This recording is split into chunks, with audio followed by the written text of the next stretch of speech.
السلام علیکم ورحمۃ اللہ وبرکاتہ۔ ناظرین کرام، آج کی ویڈیو کے اندر ہم انتہائی اہم موضوع پر گفتگو کرنے کے لیے جا رہے ہیں۔ تمام احباب اس کو غور سے سنیے گا اور اس کو اپنی زندگیوں میں لانے کی کوشش کیجیے گا۔ آج موجودہ زمانے کے اندر مسلمانوں کی زبوں حالی کا جو اسباب ہیں، بہت سارے اسباب ہو سکتے ہیں، لیکن ان میں سے ایک اہم سبب یہ ہے کہ مسلمانوں نے من حیث القوم قرآن کے احکامات کو پس پشت ڈال دیا ہے۔ ہم بحیثیت مسلمان قرآن سے جو مضبوط تعلق ہونا چاہیے تھا، اس سے ہم محروم ہو چکے ہو۔ اس کی بیسک وجہ یہ ہے کہ ہمیں ہماری نیو جنریشن کو، ہمارے نوجوانوں کو، ہمارے گھروں میں ہماری ماؤں بہنوں بیٹیوں کو، ہمارے مختلف شعبہ زندگی سے تعلق رکھنے والے لوگوں کو یہ معلوم ہی نہیں ہے کہ قرآن کے ہم پر کتنے حقوق ہیں۔ قرآن اللہ تعالیٰ نے اگر یہ ہمارے اندر نازل کیا ہے محمد عربی صلی اللہ علیہ وسلم کے توسط سے، ہماری ہدایت کے لیے، ہماری رہنمائی کے لیے، ہمیں زندگی کے اصول بتانے کے لیے اگر قرآن نازل کیا گیا، تو ناظرین کرام کبھی ہم نے یہ غور کیا کہ یہ قرآن ہم سے کیا تقاضا کرتا ہے؟ بحیثیت مسلمان مجھ پر، ہم سب پر قرآن کے کتنے حقوق ہیں؟ وہ حقوق جاننے کے بغیر قرآن کو اپنی زندگی میں لانا ممکن نہیں ہے۔ آج کی ویڈیو کے اندر ہم نے قرآن کے حقوق کو سمجھنا ہے۔ تو قرآن مجید کے جو حقوق ہیں وہ 5 حقوق ہم پر لازم ہیں۔ 5 حقوق ہیں جو قرآن مجید کے بحیثیت مسلمان ہم پر لازم ہیں۔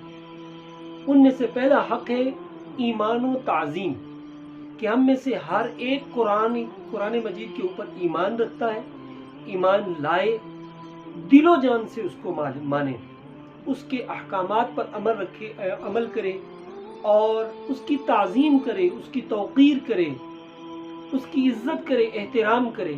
یہ پہلا حق ہے قرآن مجید کا۔ دوسرا حق ہے درست تلفظ سے تلاوت کرنا۔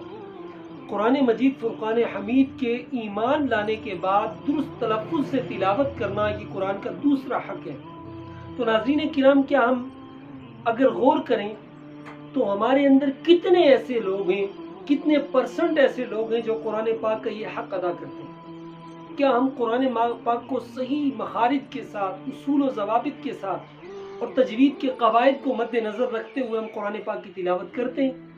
اگر نہیں تو یہ میرے اور ہم سب کے لیے لمحہ فکریہ۔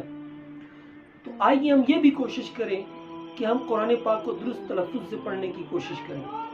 تیسرا حق قرآن مجید کا جو ہم پر ہے وہ ہے سمجھ کر پڑھنا۔ پہلا تھا ایمان لانا، اس میں شک و شبے سے اپنے آپ کو پاک کرنا۔ دوسرا ہے اس کو درست تلفظ سے پڑھنا۔ تیسرا ہے اس کو سمجھ کر پڑھنا کہ ہمارا خالق و مالک ہم سے کیا فرما رہا ہے۔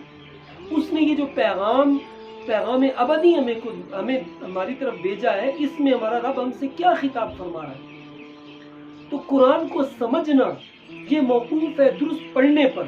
اگر کوئی درست پڑھ نہیں سکتا تو وہ درست سمجھ نہیں سکتا۔ تو قرآن پاک کو سمجھنا یہ دوسرا حق ہے۔ اور قرآن میں اللہ نے فرمایا افلا یتدبرون القرآن، کہ قرآن کے اندر تم غور و فکر کیوں نہیں کرتے؟ تو قرآن پاک کا یہ تیسرا حق تذکر و تدبر، یہ ہم پر لازم ہے۔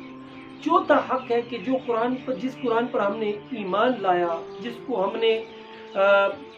کو درست تلفظ سے پڑھا، جس کو ہم نے سمجھا، اس کے بعد چوتھا حق ہے کہ ہم قرآن پر عمل کریں۔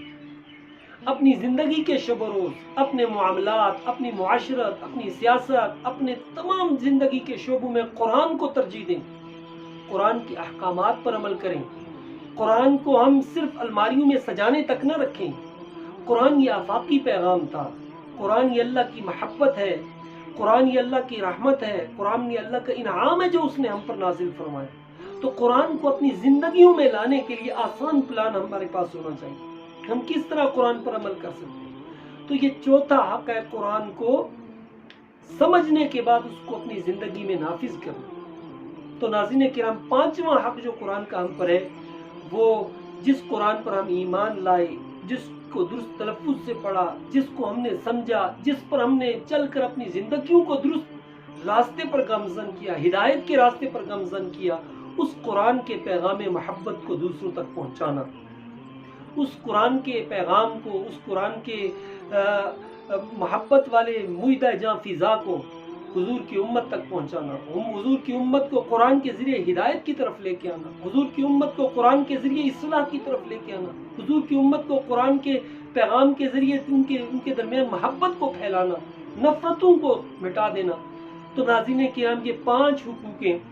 آج میں تمام اپنے ناظرین کرام کے لیے سوال چھوڑ کے جا رہا ہوں کہ ہم اپنا محاسبہ کریں کہ ہم میں سے کون ان 5 حقوق پر عمل کر رہا ہے۔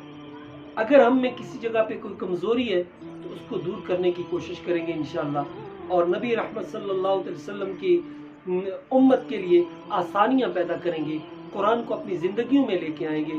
اللہ تعالیٰ مجھے، آپ سب کو، ہم سب کو عمل کی توفیق عطا فرمائے۔